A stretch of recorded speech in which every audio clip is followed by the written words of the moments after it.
Olá. Eu sou o professor Leonardo. E eu estou aqui para explicar para vocês o que são as relações internacionais. Alguns vão dizer que as relações internacionais buscam entender fatores relacionados à guerra.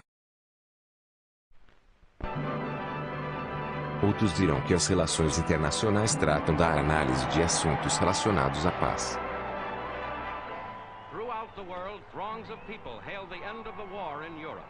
It is 5 years and more since Hitler marched into Poland. Years full of suffering and death and sacrifice. Eu li um pouco sobre o assunto. E um consenso entre aqueles que estudam esta área de conhecimento é a ligação das relações internacionais com a ciência política. Eu explico. As relações internacionais, enquanto um campo de conhecimento, têm sua autonomia, originada na ciência política. A ciência política se definiu a partir de um elemento particular, que foi o poder político soberano. Ou seja, uma capacidade de obrigar que não possui semelhança na vida interna da comunidade, nem possui um poder superior na vida externa deste grupo. Assim, as relações internacionais ganharam autonomia no fato social consequente, ou seja, na pluralidade de poderes políticos soberanos no mundo. Esta pluralidade implica em um perfil específico de relações entre os atores, perfil esse que inicialmente encontrou uma caracterização em um conceito, recuperado, de estado de natureza. Mas Leonardo, explica lá essa história de estado de natureza. Epá, o mundo não é essa guerra toda que tu está a dizer. Não estou querendo dizer que o mundo pode ser caracterizado pela guerra.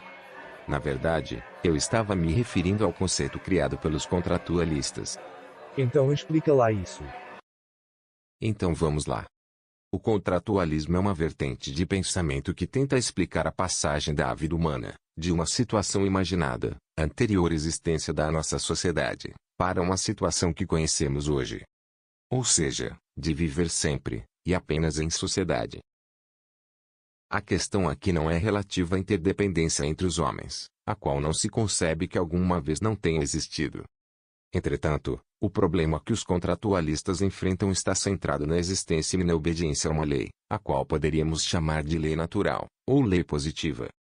A lei natural, ou o direito natural, faz referência a um conjunto de leis que os homens devem obedecer pela natureza dessas leis.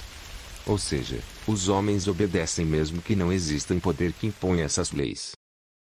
Por outro lado, o direito positivo trata do ordenamento jurídico em vigor, em uma determinada época, e em uma determinada região. Mas Leonardo, o que é que esse direito todo tem a ver com as relações internacionais? Tu disseste que ia explicar as relações internacionais. Só que tu só falas de direito, pá. Eu explico. Nas relações internacionais, existe o problema de haver, ou não haver, um poder organizado que impõe a obediência aos diversos atores no cenário internacional. Para entender este problema, é comum pensarmos na existência de uma lei natural. Ou seja, ao pensarmos sobre a existência e a origem de uma lei natural, fica mais fácil compreender a lógica das interações dos atores internacionais. Por exemplo, para Jean-Jacques Rousseau, que escreveu a obra O Contrato Social, de 1762, os homens nasceram livres, e foram transformados pelas instituições, e pelo poder político. Resumidamente, Rousseau sustenta que a democracia direta é a única forma de preservar a liberdade dos homens, pois, neste regime, toda limitação da liberdade deriva do consentimento.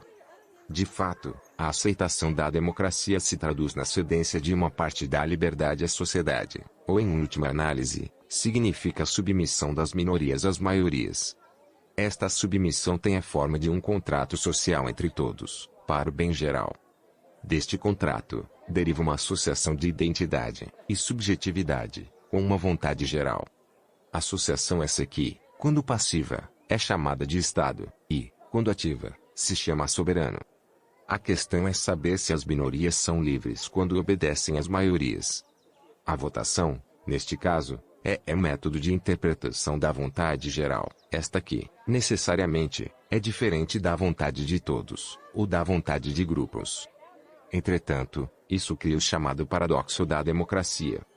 O problema aqui é que, pelo contrato social, Os homens podem ser forçados à liberdade no caso de não quererem se submeter à vontade geral, como seria o caso das minorias rebeldes. O próprio Rousseau admitiu que sua doutrina tinha uma eventual componente de tirania, mas declarou, também, que não encontrava maneira lógica de resolver essa problemática. E não te esqueças da ideia dos direitos naturais inalienáveis propostos por John Locke em 1689. Ou seja, o pensamento de que os direitos naturais são anteriores à instituição da sociedade política. Os direitos naturais, para Locke, vêm de Deus, e a sociedade política tem origem em um contrato, que tem o objetivo de eliminar possíveis violações dos direitos naturais na sociedade. Exatamente. O direito à vida, à integridade física, a caminhar livremente, são exemplos destes direitos. Para Locke, estes direitos não podem ser limitados senão pelo consentimento. E talvez nem todos eles, como poderia ser exemplo o direito à vida. Para este pensador, o governo legítimo deriva do pacto social. Mas, ó Leonardo, lembra-te que não há prova histórica sobre esses procedimentos. Entretanto, parece visível e demonstrado o tácito consentimento descrito nos pensamentos que acabamos de discutir. Pois, certo é que muitos homens não abandonam as sociedades a que pertencem. Em uma outra linha de pensamento, Thomas Hobbes escreveu no famoso Leviatã algumas definições importantes sobre a natureza humana, soberania e obrigação política. Hobbes traz uma ideia importante. Ele admite a existência do direito natural.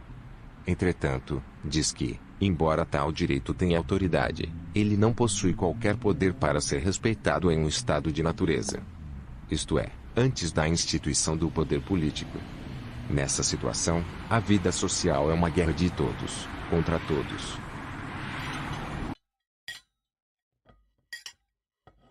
Muito importante salientar que o contratualismo não é uma unanimidade. Alguns pensadores apresentaram argumentos considerando o contratualismo incoerente. Por exemplo, para David Hume, o contratualismo é inconcebível porque supõe que o tácito consentimento seria possível contra a realidade social. Hegel, em outra linha, sustenta que não é somente dentro da sociedade organizada que a racionalidade é possível. Já para Marx, não parece aceitável admitir que os homens queiram abandonar o estado de natureza para construírem a sociedade capitalista vigente. Entre tantos outros pensadores, Locke sublinha um visível estado de natureza no cenário internacional. Cenário este que um teórico das relações internacionais no século XX vai explicar a partir do que chamou de fenômeno da guerra. Raymond Aron sustenta que um importante elemento que evidencia a autonomia das relações internacionais é o fenômeno da guerra, porque cada um dos atores dessas relações internacionais se reserva o direito de recorrer à força para a defesa do que considera o seu interesse ou o seu direito. No ambiente internacional tornou inevitável a autonomia deste campo de estudos na primeira metade do século XX. Duas grandes guerras mundiais neste período patrocinaram o aparecimento de pensamentos, que hoje se tornaram clássicos importantes da literatura em relações internacionais. Entre muitas variações do conceito das relações internacionais, proposto por diversos pensadores na história recente, podemos dizer que as relações internacionais são o conjunto de relações entre entidades que não reconhecem um poder político superior, ainda que não sejam estaduais, somando-se às relações diretas entre entidades formalmente dependentes de poderes políticos autônomos. Neste ambiente, são atores destas relações os Estados, as organizações internacionais, como a ONU ou a Organização Mundial da Saúde, organizações não governamentais internacionais, os poderes erráticos, como poderiam ser exemplos alguns grupos terroristas organizados, as instituições espirituais, como a Igreja Católica, entre outros agentes internacionais. Eu espero ter ajudado a desvendar um pouco das origens e dos conceitos das relações internacionais. Bons estudos, e até mais.